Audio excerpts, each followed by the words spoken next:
the week where we promote computer science education nationally in schools K through 12. And last year we brought all the students to our tech campus. And this year we wanted it to be more inclusive and include not just students that were taking our computer science courses, but students across the campus of each school. CSEd Week is important as a whole to get everyone engaged in computer science. By exposing students to these activities, they can see themselves as a part of the CS landscape. I like the unplugged activities. It helps me find new ways to tackle a programming problem. You have to think outside the box when coding or programming certain things.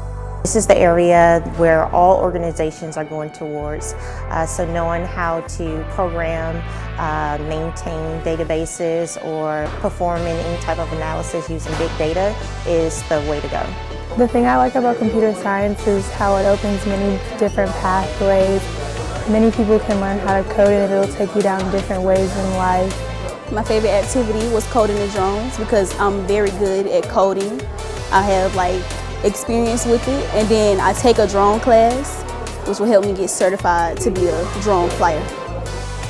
And it's fun to actually sit down with people who are just learning, and they will see things differently than you.